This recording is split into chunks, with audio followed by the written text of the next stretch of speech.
ہوگا یا دونوں بھی آپ رکھ سکتے ہیں. اس سے جو نیکسٹ سطح ہے وہ ہے ضلع, اور یہ مینڈیٹری ہے. ہر صوبے کے اندر آپ نے ضلع کے لیول کے اوپر تنظیم بنانی ہے, یہ مینڈیٹری چیز ہے. اس کے بعد جو اگلا لیول ہے اس میں بھی فلیکسیبلٹی دی ہے. اس میں 3 چوائسز آپ کے پاس موجود ہوں گی. یا آپ ضلع کے نیچے تحصیل کی سطح پہ بنائیں گے, یا آپ ٹاؤن کی سطح پہ بنائیں گے. بڑے شہر جیسے ہیں, کراچی میں آلریڈی ٹاؤن کی بنیاد پہ انہوں نے بنایا ہوا ہے, لاہور والے بھی ٹاؤن کی بنیاد پہ بنانا چاہتے ہیں. تو بڑے میٹروپولیٹن ایریا جہاں پہ ٹاؤنز ہیں تو آپ تحصیل کے بجائے ٹاؤنز بنا سکتے ہیں وہاں پر. یا آپ پروونشل اسمبلی کی بنیاد کے اوپر, کانسٹیٹیونسی کی بنیاد کے اوپر سٹرکچر بنائیں گے. اور اگین اس میں بڑی ڈیبیٹ ہے, مختلف رائے. ہم نے کہا کہ آپ ان 3 میں سے کوئی ایک ضرور بنائیں گے. آپ کی چوائس تحصیل ہے, آپ تحصیل بنائیں گے. دوسرے کچھ لوگ ہیں جو پروونشل کانسٹیٹیوشن, پنجاب کے اندر انہوں نے فیصلہ کیا تھا وہ پروونشل. ہم چاہتے ہیں کہ ایک اس لیول کا سٹرکچر, یہ تیسرا لیول اب آ گیا صوبے کے اندر. صوبہ پھر ریجن ہو گیا, پھر اس کے بعد ضلع آ گیا, اور اس کے بعد یہ تیسری سطح آ گئی. اس کے نیچے کی, اور یہ بہت اہم ہے, اس کے اوپر میں تھوڑی سی بعد میں بات کروں گا, یونین کاؤنسل کی سطح مینڈیٹری ہے, آپ نے ہر صورت میں بنانی ہے. وارڈ لیول آپ نے ہر صورت میں بنانی ہے, اور آپ نے بلاک کوڈ لیول جو ہے وہ ہر صورت میں بنانی ہے. یہ تینوں جو سطح ہیں اس لیول کے اوپر, میں جیسے میں نے کہا کہ میں اس پہ آخر میں صرف اس کے اوپر بات کروں گا تھوڑی سی تفصیل کے اوپر.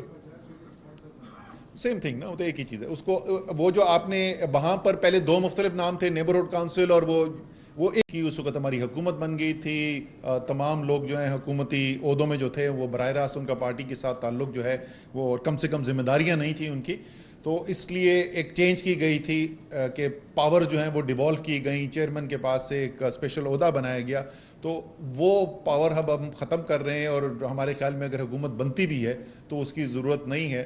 جو چیئرمین کے اختیارات ہیں, جو پاورز ہیں, وہ چیئرمین کے پاس رہنی چاہیے. تو ایک تو اس کے اندر یہ تبدیلی کی گئی ہے. دوسری چینج جو اس کے اندر کی گئی ہے وہ یہ ہے کہ ہمارا آئین جو ہے وہ بہت تفصیل میں تھا. اس کے اندر بڑی باریک تفصیل بھی اس کے اندر شامل تھی, اور آئین کے اندر کبھی بھی اتنی تفصیل نہیں لکھی جاتی. وہ تمام چیزیں جو ہیں وہ رولز پروسیجرز کے اندر آتی ہیں.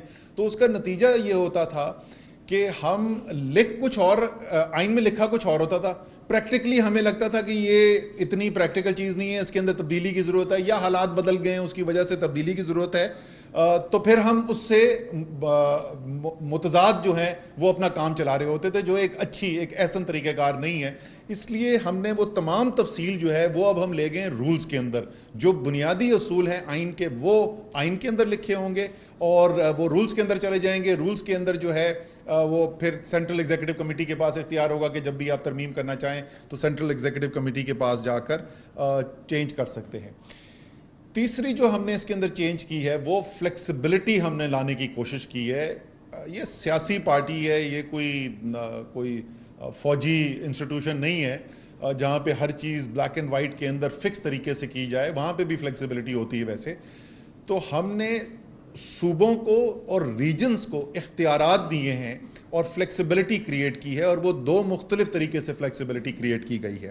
پہلے جو سٹرکچر ہوگا, بلوچستان کی ضروریات جو ہے وہ شاید مختلف ہوں, سیاسی یا انتظامی ضرورت جو ہے وہ مختلف ہو, پنجاب کی مختلف ہو, سندھ کی مختلف ہو.